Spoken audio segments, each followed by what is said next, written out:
We're still staying with the nation newspapers. Sit at home continues in Southeast, and the rider bishops to intervene. Page 25. That's with the nation. Again, I'm happy that the Southeast leaders, whether they be spiritual leaders or political leaders, have now started to talk more.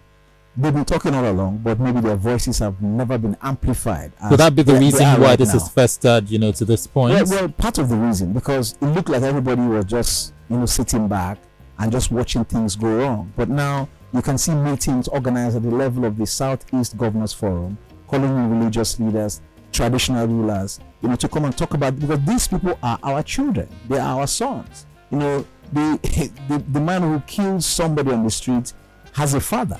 He has a mother, he has a chief, so it's better to talk to these people because security has failed in most parts of the country. So because I'm not protected, so if they say sit at home, I am not sitting at home because I like to sit at home, because the people of the Southeast are predominantly traders. They go to the marketplaces. So if you ask them to sit at home, you're destroying their economy. They sit at home not because they love to sit at home or because they love the narrative. They sit at home because if they come out, they're going to get killed. I saw an audio announcement the last time the president was in Imo State. The guys were so bold to put out this audio announcement saying that nobody should come out. And they say, we know all of you, we know all the chiefs, we know all the pastors, we know all the women that will go and dance. If you come out, when they have gone, we're going to come back for you.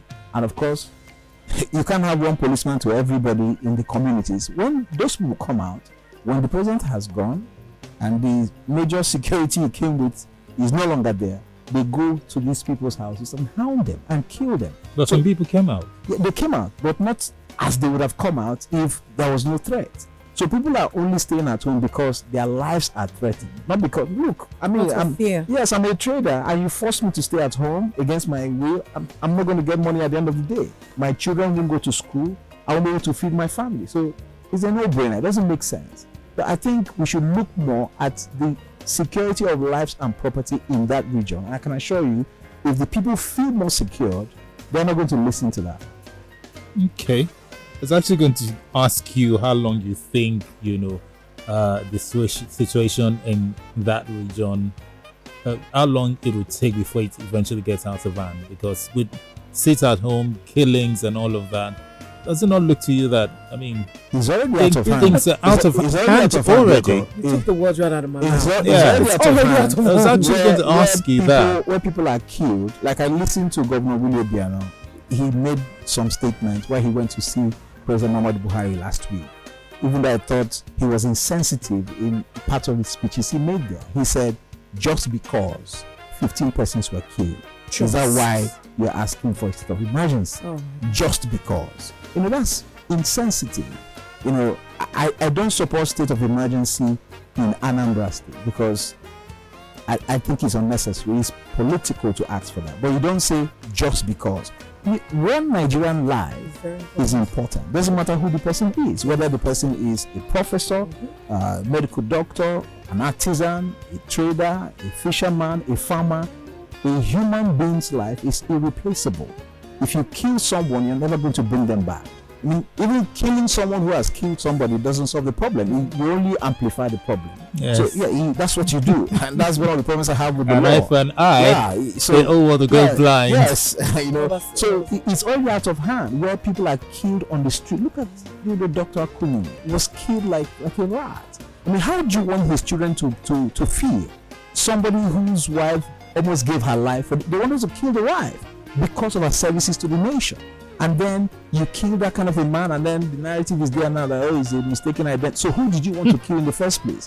As though the person you wanted to kill, the life meant lesser than the person you have killed. So it's out of hand. And I'm also happy that we have some security. That there's an operation now, a military operation launched now. In the southeast, southwest, south, and the north central.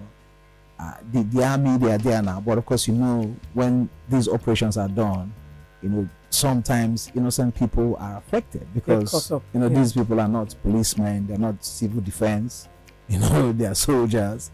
we saw the one with Chiwetalo and all of that. So these things will happen. So I'm sure if they can go for the real criminals, because the people who are perpetrating this violence in the Southeast are criminals, if you ask me. No sane-minded person will do that. And I have to say here, that they should look for the real perpetrators, because that I'm from the Southeast does not make me a loyalist of IPOB. I mean, I'm from the Southeast, I'm an Igbo person. Biafra land is not IPOB. So just like say Yoruba land is not for Sunday Igboho. So there are people who are perpetrating this violence, criminals. The authorities should go after them and deal with them, bring them to book, bring them to justice. And when 1, 2, 3, 4, 5 persons, are brought to justice, it will serve as deterrent to some other persons who want to take to criminality in the name of agitation for whatever. Did you enjoy this video? Hit the subscribe button for more, leave a comment and like. Thank you.